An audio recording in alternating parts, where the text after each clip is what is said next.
get more information that I'll use in my simplification and synthesis process, and also engage them to make sure that if I'm missing something big, they have the opportunity to give me that, point me in a certain direction so they can get the signal that they need on the question, and also so that it's engaging for both of us. For the GCA interview, I want you to switch your mindset from this person is assessing me to this person is my peer and we are going to solve this problem together. So I'm going to ask a lot of questions. I'm going to check in. I'm going to say, hey, did I miss anything? Are there any other questions I should be asking? Are there any other factors I should be considering? Is there anything you want me to zoom in on? Is there anything you really want me to focus on? Here are the 4 things that I could imagine would be important for us to focus on. Which of these do you think I should focus on most? So you're really engaging them in the process as if they're a peer and y'all are figuring this problem out together.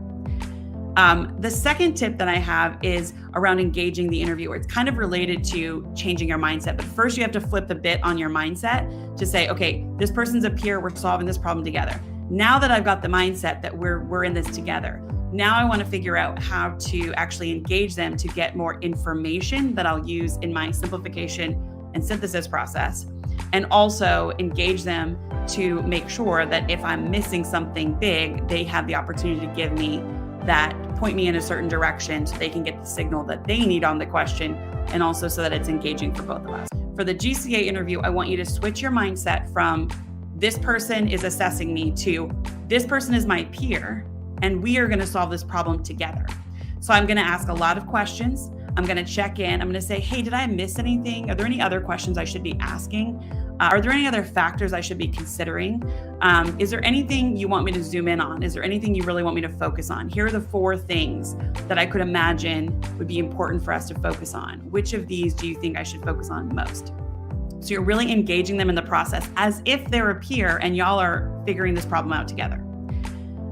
The second tip that I have is around engaging the interviewer. It's kind of related to changing your mindset, but first you have to flip the bit on your mindset to say, okay, this person's a peer, we're solving this problem together. Now that I've got the mindset that we're in this together, now I want to figure out how to actually engage them to get more information that I'll use in my simplification and synthesis process, and also engage them to make sure that if I'm missing something big, they have the opportunity to give me that, point me in a certain direction so they can get the signal that they need on the question, and also so that it's engaging for both of us. For the GCA interview, I want you to switch your mindset from this person is assessing me to this person is my peer and we are going to solve this problem together.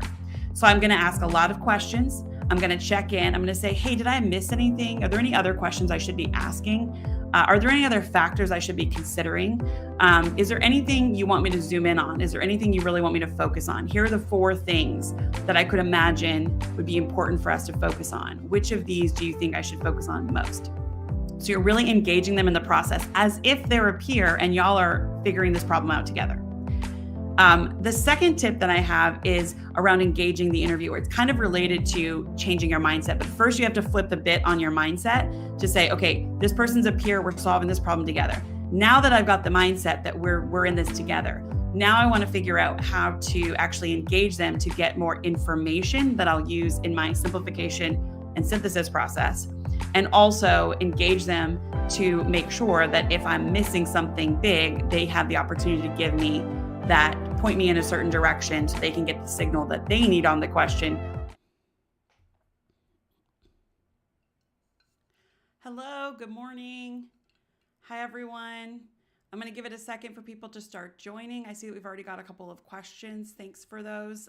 Start stacking up your questions. I'll stay here as long as we need to get through all of the questions that y'all have. If you're having any trouble seeing me or hearing me, please pop something in the chat so I'm aware if we're having any technical difficulties. This is our 4th time. This is my 4th time doing an AMA on YouTube, so getting better every time, but always room for improvement. So if there's anything weird about the sound or about the video, let me know. All right, before we dive in, I'm going to just give a quick background on me. If you've never seen the Pocketboard channel before or don't know anything about me, Erika G, then I'm just going to give a quick intro. So Pocketboard is a marketplace for mentorship, And our mentors will push videos out on our YouTube channel explaining more about their expertise so you can get to know them and learn more about them. My expertise is in big tech hiring. So I have been a hiring manager at Google and other now post-IPO unicorn tech startups. And I learned a lot over the years of interviewing thousands of people. And I decided to become an interview coach. And over the last 2 years, I have now honed my interview coaching skills. 93% of the people that work with me land their dream jobs. And my goal with these AMAs and with my videos on the YouTube channel is to really scale that impact and give everyone access to the same tools and frameworks and coaching that I provide in my one-on-one sessions. Today, I'm actually very excited to announce the soft launch of my very first video course. It is called First Round Ready. The link is in the description to this AMA video, and I will be publishing more about this soon. But effectively, it helps you unlock your ability to land your first round interview. So you can spend hours and hours and hours on the internet endlessly searching, reading advice and listicles and trying to understand how to prepare.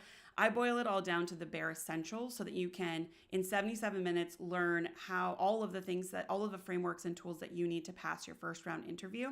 It comes with a very comprehensive workbook with examples, tables, and activities. So you can then sit down and in the course of 1 to 3 days, completely prepare for a first round interview and have significantly higher odds of passing. So the link to that course is below. Only a few people have used it so far, so I'm really excited to get more feedback and hear how it's going for folks. But effectively, everything that I have been teaching in my one-on-one courses, in my one-on-one coaching for the last 2 years that has a 93% candidate success rate, all of it is in there, in the workbooks and in the course. Okay, that's enough intro. Hopefully that was helpful. Just to give some context on me in terms of the biases that I bring. I spent 5 years at Google. I was a hiring manager for all product development roles. So product managers, technical program managers, test engineers, software engineers, et cetera, hardware engineers. Don't want to leave anyone out, but don't want to list all the roles either. So my bias is really towards product development at tech companies. And then before and after that, I spent time at unicorn tech companies that have since IPO'd, and I've been building Pocketboard for the last couple of years. Okay, so I'm actually going to answer the first listener question, and then I'm going to answer a couple of questions that I want to cover about the tech hiring market, job market, recessions, end of the year hiring push, just to make sure that this session is very timely and helpful as people are going into the Thanksgiving holiday and preparing for the end of year holidays, that they are aware of what that means for them from a candidate and talent perspective. Okay, so first question, G. Dunbar, how important, let me put this in I've developed this new system for making sure that everyone can see the questions that I'm answering. Oops, wrong one. Okay, it's going well. This system is going well.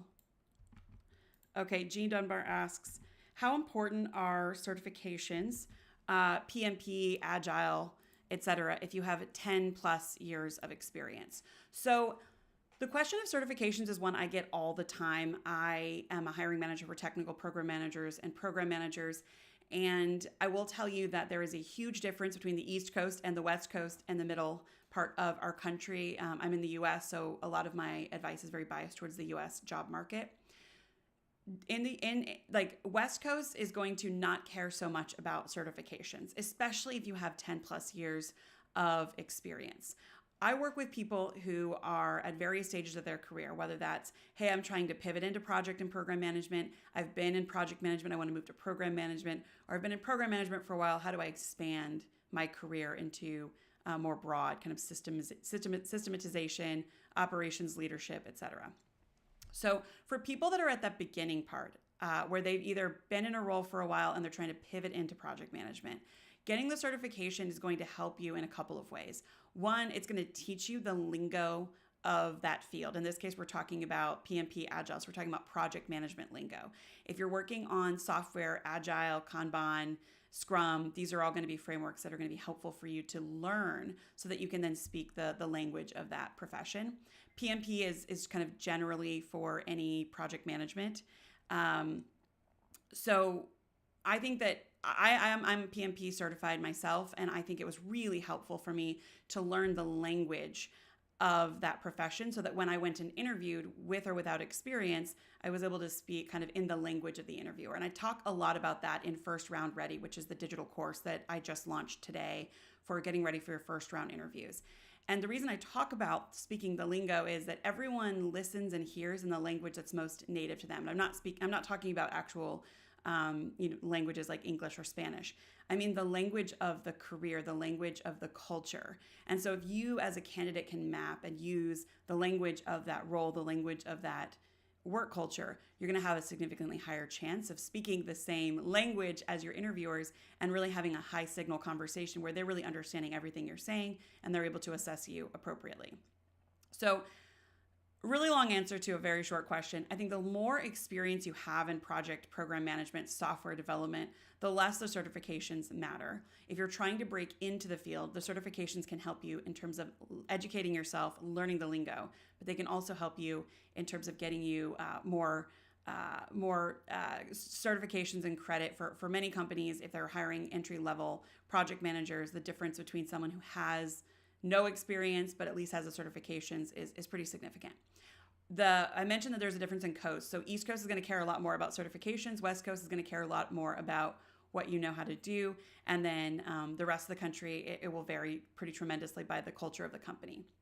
So I will tell people that if you do have 10 years of experience and you're really leading with those certifications, one of the first things I coach technical program managers and program managers on is do not lead with the framework. Do not pull out the Agile manifesto and try to teach me, your interviewer, why documentation doesn't matter. Focus on solving the business problems in the most reliable, repeatable, sustainable way, and that is what is going to make you stand out. And it's going to be what makes you kind of fit in with big tech, unicorn startup, project and program management culture. Is more about solving the problem at hand versus very loftily trying to boil the ocean with processes that will work across the entire company, and really leaning into those frameworks to find the right parts of them that work for that culture is the kind of right mix of how do you leverage the knowledge and wisdom and certification of those frameworks versus leaning on them so heavily that you forget to think for yourself and figure out what's actually going to really work for this company. Okay, G. Dunbar, I hope that answered your question. If it didn't, ask a follow-up question. Sometimes I miss what you were going for, and I do not mind answering follow-up questions if I miss the point of what you were asking. While we, so because that's I think that's the first question that I have. So I'm going to go back to some of the questions that I had stacked up before we had anybody join us. And the first question that I think I'm getting a lot as an interview coach. I coach anywhere from 5 to 10 hours a week, depending on how much time I have and how much demand there is. And so I spend at least 5 hours a week one-on-one with candidates. And right now, the energy and the type of questions that I'm getting seem to be coming from what is really the state of the tech job market? What are my odds? How many roles are open? How should I think about the end of the year? Should I just take off? I just got laid off. Should I just take off the rest of the year and relax and reset my mindset? But then isn't everybody else going to be coming back into the job market in January? Should I really just push to get a job now while people are kind of slow? So we'll talk about that a little bit. And then of course, the question of whether a recession is coming. So I'm going to start with recession coming first, and then I'm going to work my way back up.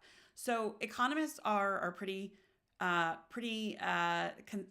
a pretty strong consensus that we are heading into some form of a recession. But the thing that I want you to acknowledge or learn or understand is that most economists right now are saying this is not going to be the scale of a recession like what we saw in 2007, 2008, 2009. And so I hope that for those of you who are in the job market, as I was in that time, you will remember that it was pretty brutal. So I want to just give you that. Hopefully it's helpful to understand and to consider that as of right now, economists are predicting not just a slowdown, but a recession, but certainly not one as deep and difficult and long as the most recent significant recession that we experienced in the US. The second thing I want to dive into is kind of roles open. What's the market looking like? So a piece of data that I find helpful is that if you took like a slice of data from January or February of 2022, so the beginning of this year, and then you look at the number of jobs that were open, and then you look at the number of jobs that are open today, it's actually only down by about 33%. Now, I have some concerns about whether that 67% of jobs are actually being hired. A lot of companies will put more jobs on their job page because there's a system of incentives around getting acknowledged as a fast-growing company that uses the number of open roles as an indicator of how fast-growing a company is. So sometimes companies are gaming those metrics a little bit by having more open roles than what they're actually prioritizing to hire for. But that said, I still think it's important. It's not, hey, 10% of the roles that were open in January, February are open. It's actually 67%. That's pretty significant. So I think that's something to keep in mind and realize that there are still jobs. There may, in fact, be more people looking for those jobs, but there are still jobs. And so I think as you're preparing for interviews as a candidate, as you're thinking about entering into your next job search, the least helpful mental position that you can be in is one of a scarcity mindset. So I tried to coach people on moving away from a scarcity mindset and into more of an abundance mindset. And the reason for this is that, one, coming in with a scarcity mindset can come across as like that you are very desperate to get a job, and desperation really never does well in any aspect of life, whether it's dating, to getting a job. Desperation doesn't work. So that's one thing that I think is really important about eliminating that scarcity mindset. I think the other thing about having an abundance mindset is if you walk into a job and it is clear to me as an interviewer that you are actually assessing me, it makes me stand up straighter. It makes me a little bit more on my toes. And I realize, oh, this is someone who's actually coming in with a mindset of finding the right role as opposed to any old job, any role. And I really enjoy that because it makes me stand on my toes a little bit. It makes me respect them as a candidate. It shows that they respect themselves. So it makes me respect them.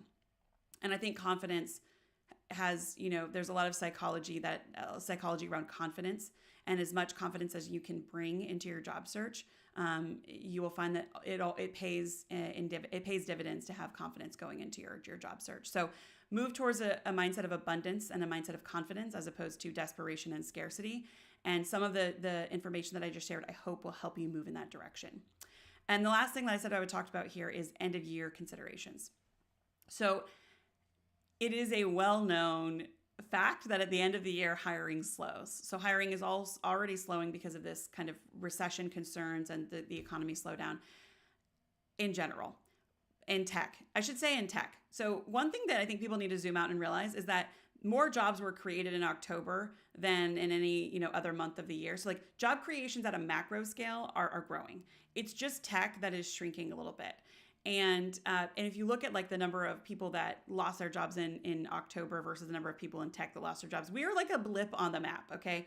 So I think even zooming out and realizing that we are not the center of the world. We are the center of our worlds, but we are not necessarily the center of the world. And trying to zoom out and understand the actual macro trends that are happening, I think will alleviate some of the scarcity mindset that people who have recently been laid off, people that have been job searching for a long time and are having a struggle.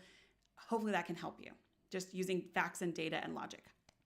But at the end of the year, it is a well-known fact that in tech, things really slow down. Part of this is because the rest of the year is a big push in tech. And the end of the year, it's never a good idea to push code right before the holidays. And so because of that, a lot of the really serious kind of high volume code pushing product creation has happened earlier in the year. Towards the end of the year, with Black Friday, you do not want to destabilize the cloud framework. You do not destabilize the cloud during Black Friday. So this week is a very slow week when it comes to actually pushing code. And what that means is people can take more vacation time. And so it becomes harder to hire during these times. It's also harder to ramp people up at the end of the year. If people are on vacation, that would be helpful in your ramp up process. It's going to be harder to ramp you up. And so sometimes companies will just say, hey, let's just wait until, at this point, it's late November. Let's wait until January to actually bring people on. It does not mean that the hiring process is slowed to a halt. There are still interviews. There are still jobs. So if you are someone who is like, I really want to continue interviewing right now, and the question you're asking is, what is it worth it? I think it is worth it. Getting more interview prep, getting more cycles in, preparing yourself, taking the time to do your interview and job prep is always going to be an investment that will pay off down the line. So if you are, however, someone who's like, I just got laid off last week, the wounds are raw, do I really need to dive in and start interviewing? The answer is no. You do not need to push yourself to interview right now, because the likely scenario is that you're going to have a pretty slow interview process. Slow if you're interviewing at a FAANG company or any kind of company that has like a hiring committee type of energy or process. It's unlikely that that's going to be a really fast process. And then reference checks, everything gets slow at this time of the year. So if you're looking for an excuse to pause your job search, I'm giving you that excuse. And if you're looking for confirmation that you should keep pushing forward, I'm also giving you that as well. All right.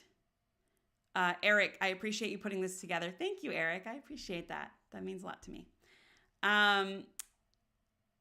Next question. Thank you. Okay, good. G. Dunbar, it sounds like you do have some follow-up questions. So let me pop that in so everyone else can see your follow-up question here. So the follow-up question is, thank you. I have an upcoming first round TPM interview at Google next week. I've worked in tech, Amazon, F5, but I've been on a 1-year sabbatical caring for my aging mother. I guess that's not a question. I'm just going to acknowledge it. And if there was a question that I missed here, G. Dunbar, please ask. So congratulations on your first round interview. You are reinforcing what I just said, which is that there are still jobs. There are still interviews happening. You might have to do a little bit more legwork to stand out. You might have to do a little bit more legwork to get a referral, but there are still jobs and there is still interviewing. You've worked in tech before. Great. Amazon. Awesome. You've been on a 1-year sabbatical caring for, well, first of all, I think it's awesome that you've done that. I think that one of the things that I see when people have taken time off is sometimes people feel like the whole world moved and they didn't, and they have this fear that they are far behind. And as someone who's been interview coaching people for 2 years, I could tell you that nothing has changed in the year that you've been caring for your parent. In terms of the actual day-to-day work. Of course, a lot of things have changed about the economy, capital environment, and the capital markets and early stage startups, and of course what's happening with hiring freezes and layoffs is different than it was last year when you took a break from the job market. But I think sometimes people come in and they're like, what if everything changed? What if everyone's coding in a new language I've never heard? What if every framework is different? It's like, no, the fundamentals of building products are exactly the same today as they were a year ago. So hopefully that gives you a little bit of confidence. Okay, follow-up question. Let me pop this in. Okay, the question is, I had great interviews with 2 hiring managers, but I was not successful in RRK interviews. I'd like to plan steps to improve and revisit the recruiter and other available opportunities. Any suggestions? Okay, so I'm gonna break this into 2 pieces. One is the recruiter piece, which is probably the most important one to start with. Building a cadence with your recruiter. So one of the hardest things about getting into the job funnel at any company is getting in with someone, getting to talk to a human who works at that company. So because you've already gone through the interview process, you have a recruiter who is dedicated to you, dedicated to hiring someone in this company. So now you have a relationship. So what I want you to do is foster that relationship. Check in with the recruiter on a regular basis. And usually I tell people to actually sit down with their recruiter, get on the phone. Recruiters like being on the phone. I think a lot of things get missed in email. So try to get on the phone with your recruiter and say, hey, I really want to work at this company. I understand that I struggled with one part of the interviews. I'm going to remediate that. I think I already understand what I could do to improve in those areas. I found a few other jobs that I think might be a really good fit for me. What is the best way for us to stay in touch, for me to be able to keep you updated on my job search, on my preparation process to come back and re-interview with this company, and let them tell you what's going to work for them. I generally recommend, if you are in process with a recruiter, you're checking in with them you are checking with them once a week and not nagging them every other day, not nagging them twice a day. So the word at least, eliminate that from your memory. About once a week is the right cadence if you're in process. If you're out of process, like you've gotten a rejection email, but you still have this connection with this person and you're building this cadence, I think an out of process cadence of about every month is about the right cadence. And in that, you can send them 1 or 2 jobs that you think are a good fit for you. Give them some bullets on why you think that job is a really good fit for you. In the First Round Ready course, I talk about how you map job descriptions to your experience. And if you do that for every job description that you see, it's really easy to come up with those bullets and send it to the recruiter so that you can say, hey, I saw these jobs. I think I'm a fit. What do you think? Do not send them 10 jobs. Do not flood their inbox. There's a lot of unspoken rules of conduct here that I cannot fit into this AMA that are important when you think about how to respect your recruiter's time and give yourself the best chances of staying in good relations with them so that when the right job does pop up, that they're able to help you. Okay, that's the recruiter side. So stay in touch with the recruiter, get on the phone with them, set up a plan, and then follow through on that plan of staying in a cadenced touch point with them.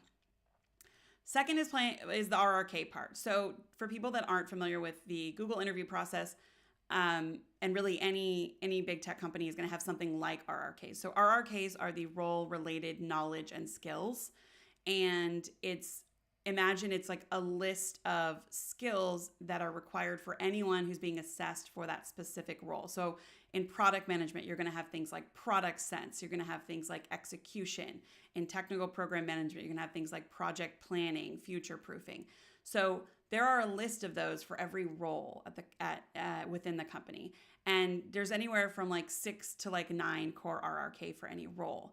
And so for the bulk of your interview process, you're actually going to be getting assessed for those RRKs. And you'll get regular questions. Like you'll get questions like, how do you go about planning projects? Or walk me through the most complex project that you have managed in the last couple of years and tell me how you planned it. Those questions are trying to get signal to help the interviewer assess whether you have that role-related knowledge and skills and to what extent you've mastered that role-related knowledge and skills.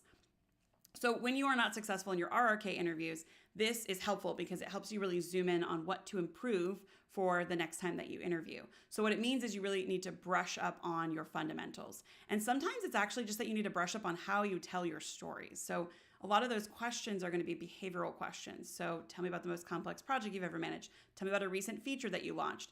And sometimes you fail the interview not because you don't actually have the content, but because the way you told your story didn't give enough signal, didn't give the right signal. In the First Round Ready course, I talk about how you do this activity that I call walking down memory lane. And this activity brings 3 to 5 recent, high scale, large complexity projects where you are in the driver's seat to the front of your memory so that you can access those key details so that you can tell a better story. I also teach people how to use what I call the STAR++ method, which is my iteration of the STAR method that adds the growth mindset to the end so that you can show that you're constantly evolving, growing and learning in your job. And so you then take those stories that you've picked and brought to the forefront of your memory, and then you learn how to package them into a repeatable, reliable, and efficient framework for conveying all of that context, all of those details in a concise way so the interviewer gets as much signal as possible on your RRK. So my recommendation for you is to think about how you have to diagnose whether it's that you don't have the skills or that you have the skills, but you actually just didn't convey enough information or the right information in your interviews. If it is the latter, it's going to be a storytelling and frameworks solution for you. Hopefully that's helpful. Okay. Next question, Jose. Let me pop this in. With the layoffs in tech, have offer packages been significantly lower, base salary or bonuses, for instance? So I love this question because I want to answer it at the macro scale, which is that in a war for talent market, which is the market that employers have been in since about 2012, 2014, they have to do anything they can to get you to sign the dotted line and join their company. What that means is big, juicy signing bonuses. Usually it's short-term comp, like signing bonuses, but it also means that base salaries have crept up as well. And there are some economists are theorizing that the layoffs that are happening in tech right now are kind of good for the macro economy because the imbalance of salary, what it does in terms of attracting people to the tech job world, because the salaries are just so high, is bad for other industries and creates an imbalance. But we won't get into macroeconomics right now. Not that I'm an expert in it, but I'm just very curious about it. So what that means is offer packages are different. But more importantly than offer packages, the process is different. So when you're in a war for talent and you're like, I have 20,000 roles I need to fill right now, how do I fill these roles as quickly as possible so that we can move forward and grow at all costs? You move really quickly as a company. If the candidate says they have 2 other offers in hand, you get them interviewing the next day. If they tell you, hey, I have 4 days to make a decision, you have an emergency hiring committee meeting and you figure out if you're going to give that offer to that person in their timeframes. Today, that is not the case. So what I think most of my candidates that I work with are finding is that companies are dragging their feet a little bit, which means things like, unless you have an offer in hand, they're going to treat it like their market, because it kind of is their market right now. There are a lot of people looking for roles. So that means that they're going to take their time on your interview process. It also might mean that they move up some parts of the process that have historically been reserved for later in the process, things like homework assignments. Usually in a war for talent, you're not going to ask a candidate to do a homework assignment until you have given them value, until you have shown them some information that allows them to decide if they want to invest the time in that homework assignment. What I'm seeing today is companies are being a little bit more bold and they're asking candidates to do homework assignments after the first round interview, the hiring manager screen or some sort of technical or skill screen. And so what that does for the company is it makes the hiring process even cheaper for them because they can see very quickly from the homework assignment who they want to bring on for full final round interviews. But what it means for the candidate is 5 to 10 hours of extra labor per interview process that before you have enough signal to know whether you actually want to move forward with this company yourself. So my suggestion for people, if they are in that situation where they're getting more homework or companies are moving slowly, is to use that time to do research. Do research on the company. There's so much information today that didn't exist 10 years ago at the beginning of this war for talent. Things like Blind, Glassdoor existed, but it's gotten really robust. Reddit, just learning about the company and the culture, learning about the industry, trying to build your own mental model for whether this is going to be a good fit for you so that you can decide if you are willing to be patient through the feet dragging and if you're willing to do the homework before you've been given any value. The other thing I would recommend that you do is as much time as you can get with your recruiter as possible, get that time, right? Again, do not nag them, do not bother them, don't text them 4 times a day, don't call them 4 times a day, don't email them 4 times a day. But if you can, every few days, get on the phone with them and say, hey, here's where I'm at in the process. Here's what I've learned. Is there any news that you can share with me or any new information that would be helpful to me in this process?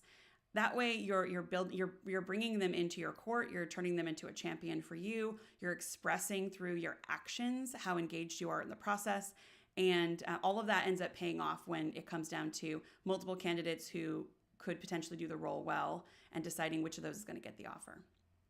And then your actual question, Jose, was around, see, this is the thing, I like to zoom out, I'm sorry about that, but our offer package is changing. So comp bands have not changed yet. Comp bands were already changing because of the move towards remote work, hybrid, where are people working. Most tech companies base their salaries, their comp bands on the stage of company and also on the location. So there are certain markets that are considered like super premium, which just means they're very expensive to live there. Markets like San Francisco, New York, Bay Area. And then there are like premium markets like Boulder, Austin, which are expensive, but not quite the same as San Francisco, New York, Bay Area. And then there's, regular. And so with the comp bands have been changing. So if you're applying for a remote role or a hybrid role, be aware that that might actually impact the salary offer that you're getting. And it has really nothing to do with the talent market changing. It has everything to do with the world of work changing. And then when it comes to packages changing, generally salaries are staying in line with those the general trend and changes that I just mentioned. And then the biggest thing that's changing in offers is that signing bonuses are much smaller than they used to be. Okay, cool. Eric, I see your comment. Very helpful. Storytelling and asking clarifying questions were my gaps. Yeah, that's great. Especially if you were interviewing for a product management job, it's really important that you ask a lot of clarifying questions. The way that I teach people to think about behavioral questions is in 3 kind of flavors. The first is pure behavioral questions. Tell me about a time when, the ones that you get most commonly. But in the case that you get the second type, which is what I call a situational behavioral question, this is where we put you into a situation and we say, hey, tell me what you would do. in that, because you're navigating a situation that is unknown to you, the best thing you can do is start by asking clarifying questions. Well, what was happening before this? Are there any other pieces of data that I should consider? What are the constraints of the problem that I'm basically being put in? So asking clarifying questions is not only a way to get to a better starting point to answer the question, but it's also a way to demonstrate how your mind works. And if you're interviewing at Google, we also have the GCA interview where clarifying questions is extremely important. I have a bunch of videos on that. I'm not going to dive into it right now, but clarifying questions is really important for certain types of interview questions in particular. Oh, and I realized I said there was 3 behavioral types. The third is a theoretical behavioral question. And this is where I ask about your general approach to doing something. That one usually doesn't require clarifying questions. It's really the situational behavioral questions. Okay, I don't see any other questions yet. So I'm going to answer a question that I had put at the beginning, and that hopefully will allow anybody who's feeling a bit shy about asking a question. I'll give you a second to decide if you want to ask your question. And then I'll answer questions until there are no more, and then we'll hop off. So a question that I'm asking myself is, how do I stay competitive in a crowded talent market? I already wrote the answer. Well, some of the things that I tell people to think about are keeping your confidence and doing your research. I've actually touched on both of these in this AMA already. The keeping your confidence, I'm referring back to earlier when I was talking about avoiding a scarcity mindset and trying to create an abundance mindset for yourself. Being confident, being optimistic is psychologically proven time and time again in peer-reviewed journals to be one of the largest predictors of success and likability. And being successful and likable are really helpful in an interview setting where someone's trying to assess you and they don't really know you at all. The second advice that I have for people that are trying to stay competitive in the crowded talent market is just do your research. Showing up prepared will actually help you stand out against a lot of other candidates. And the reason for that is that a lot of people in their job searches do the fast and easy things like the leading indicators, and they don't necessarily focus on the activities in their job search that are going to have the highest outcome. We're all guilty of this, so I'm not judging anyone who spends an entire day on LinkedIn Jobs and sends in 40, cold applications. But I think we all know that that is not the highest value, highest ROI way to get a job. The highest value, highest ROI way of getting a job is understanding what kind of job you actually want, understanding what type of industry you want to work in, understanding what type of company you want to work in, and then targeting companies in that industry that you think are positioned competitively to do well. And it takes a lot more work because you need to first know yourself. Then you need to do research on the companies and industries that you're interested in. And then you need to find a way to get referred into those companies rather than cold applying. Your last resort should always be a cold application. Your first resort cannot be a cold application. It is what we all do when we're feeling a little bit nervous, when we're feeling, a little bit gun shy, when we're starting our job search process, because it makes us feel like, hey, I did something. But the problem is that something is very, very low likelihood of converting into a job. So doing your research is actually one thing that will not only make you come across more confident, it will also make you come across, like I was mentioning earlier, kind of making the interviewer stand up a little bit straighter because they realize that, oh, this person has done their research. They're actually asking really interesting questions that are making me think. And that's a really positive thing to do to your interviewer. So those are the two things that I say. And I think that both of these revolve around the kind of core concept that you are not trying to outperform other people. You are trying to perform at your best. When you're interviewing for a job, the goal is not to, create a resume that is not even who you are, not even what you've accomplished to try to get someone interested in you. That's called catfishing, and it is not cool, and it doesn't work.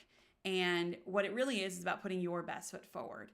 And so what that means is reflecting on what you've learned in your last roles. In the First Round Ready digital course that I just launched today, there is an entire workbook activity that's focused on how to tell your career story in a strategic and compelling way that will engage your interviewer or anyone you're talking to about your career story and show them how you are able to think about this role as being a strategic step in your career and a step toward where you eventually want to go in a deliberate and thoughtful way.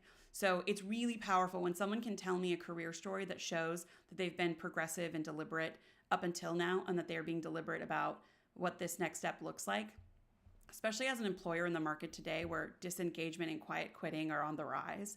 Like having someone tell me that they really want this job because it builds upon what they already know how to do, and because it opens up the possibility of where they want to, the possibility toward where they actually want to go with their career is really powerful. It makes me know, it makes me feel confident that you're going to come into the job and you're going to be engaged and you're going to be really trying to learn and grow in the role.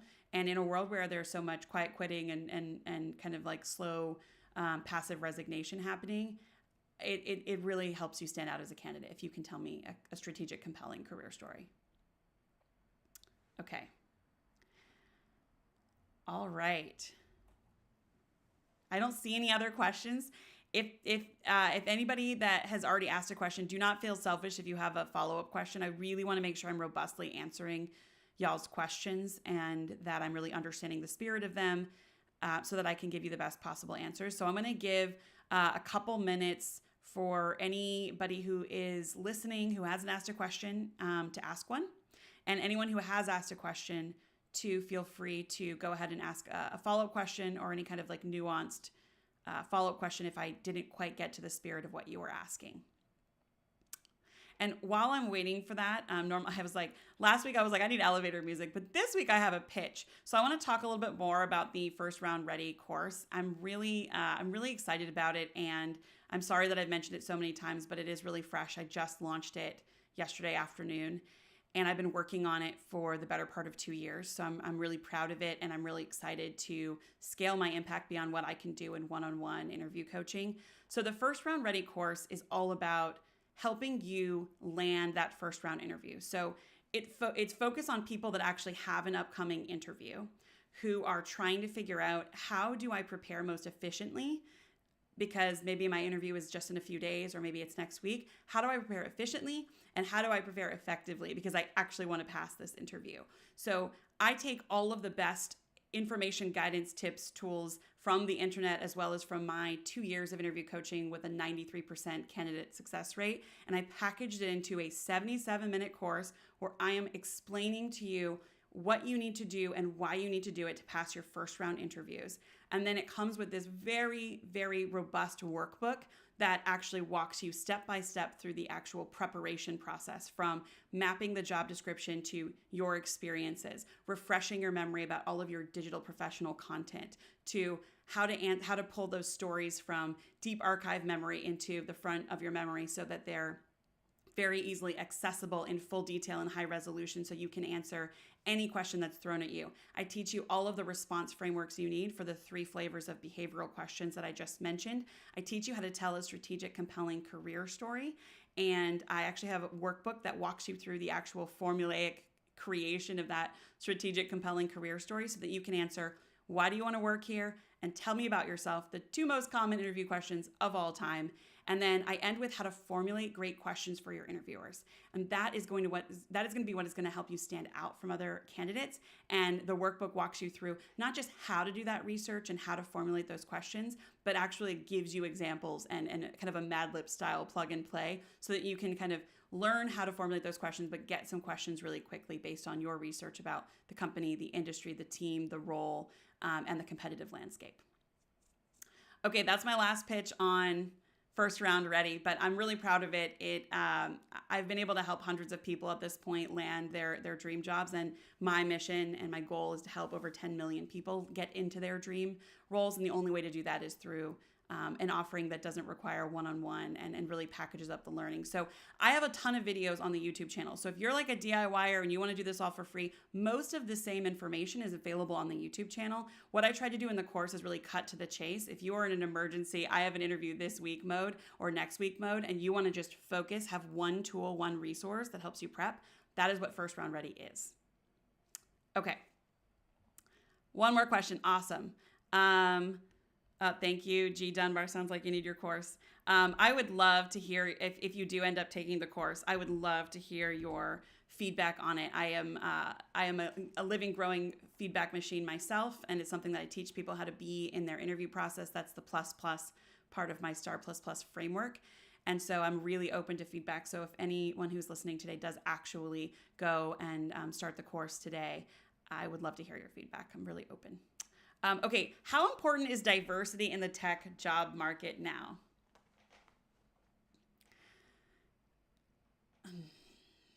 I have a really hard time with this question because I don't know what the question behind the question is. But I will tell you my perception about diversity in the tech job market. So at a macro scale, diversity in any industry where you're building products for everyone, it is extremely important to have a diverse workforce. And by that, we're talking about diversity socioeconomically, backgrounds, heritage, experience, education, and more that I'm not thinking of. It is extremely important. You cannot build products for people that aren't like you unless there are other people building that product that aren't like you. So I think it is extremely important at a macro scale. I think every tech company has been talking about this for years. I think that over the last couple of years in particular, we've seen a huge increase in the focus on DEI and DEIB. Diversity, equity, inclusion, the B is belonging. And every company takes a different approach to this. It is, and some companies are hiring executive leaders or creating executive steering committees that are focused on diversity, equity, inclusion, and belonging. And the concept behind hiring someone to lead this function or behind building these executive steering committees is that you have to really put a focus on DEIB if you want it to happen. It's not going to happen on its own. It's not going to materialize on its own. There is a long history of tech being very undiverse. And the result of that is that it is going to take active effort to make it more diverse. And so each company takes a different approach. Some people focus on making sure that their compensation is fair. Some companies focus on making sure that their incoming funnel and their pipeline of new candidates is as representative as possible.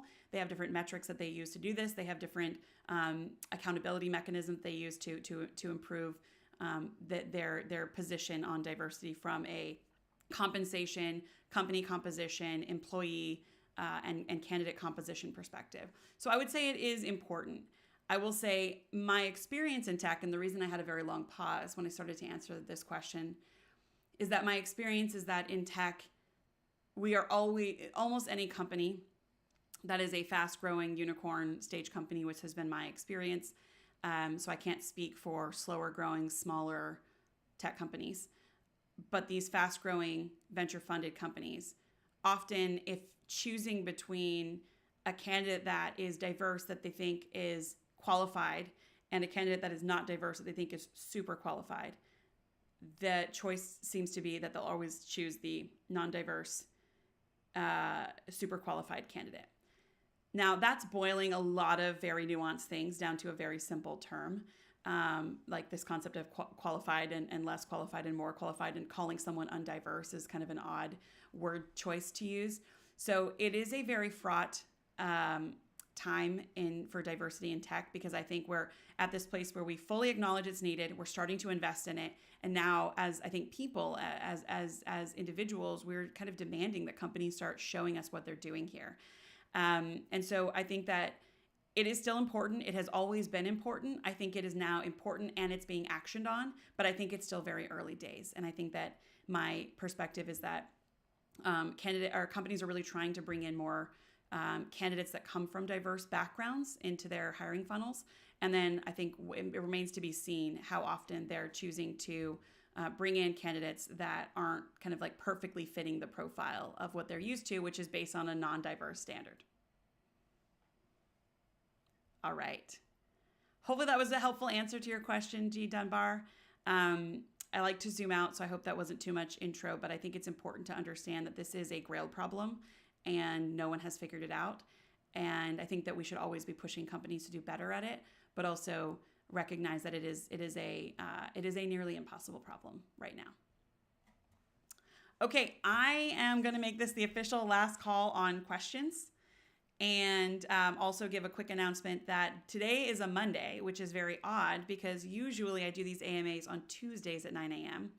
But because it is Thanksgiving week and I figure people are going to start traveling over the next couple of days, I decided to do this on a Monday. But our regularly scheduled program is Tuesdays at 9 a.m. and next Tuesday at 9 a.m. I will be back on the YouTube live.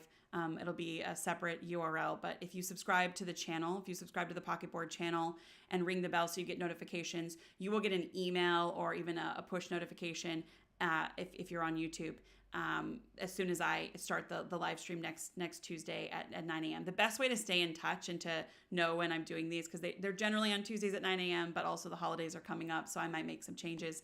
The best way to stay in touch is just to subscribe to the Pocketboard channel, ring the bell so you get notified. And in fact, if you're listening right now, the biggest favor that you can do for me is actually to give this video a thumbs up. It helps more people find it throughout the day.